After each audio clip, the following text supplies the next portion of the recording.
Welcome to the part 2 relation between fish and fishermen. ఇలాగా సంబంధం పెట్టుకుని మనం మన సొసైటీ కానీ మనం కానీ ఏమంటాం, మనం నిజం మాట్లాడుకుందాం, వన్య అంటాం. కరెక్టే కదా. అంటే ఇప్పుడు అబ్బాయిలు ఉన్నారు, చెప్పాను కదా, వాళ్ళకి 3 కొడుకులు మొత్తం అక్క చెల్లెలు కలిపి. ఆ 3కి పెళ్ళిళ్ళు అయినాయి, వాళ్ళు ఏం పచిత్తులు కాదు, మా పెళ్లి కాలేదని చెప్పాను కదా. వాడికి ఆల్రెడీ పెళ్ళయి పిల్లలతో రిలేషన్ ఉంది. వాళ్ళ ఆయన్ని ఏం చేస్తున్నాడు రామాడు అంటే నాకేం తెలుసు, బొంగు. మిగతా ఇద్దరికి పెళ్ళయింది కదా, చెప్పాను కదా మామ. వాళ్ళకి ఒక ఆమెమో వాళ్ళ వైఫ్ వదిలేసి ఎటో పోయింది, ఈడు వేరేదంతా అలుకున్నాడు.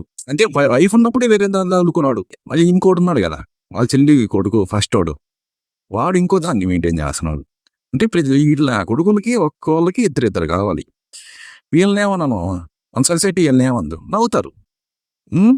వీళ్ళు ఉంటారు కదా సీక్రెట్గా మెయింటైన్ చేసేవాళ్ళు. వాళ్ళ అమ్మకి తెలుసు, వాళ్ళ నాన్నకి తెలుసు, వాళ్ళ ఇంటికి వచ్చి మాట్లాడతారు కూడా. వాళ్ళు వీళ్ళు టచింగ్లోనే ఉంటారు. ఈ అమ్మాయి వ్యాపారం మామూలు లేదు మామ. ఇలాంటి వాళ్ళు చూసండి ఈ మెంటల్ వస్తుంది అప్పుడు. ఓకే మామ, ఇంకో స్టోరీతో మీ ముందుకు వస్తా. Stay tune.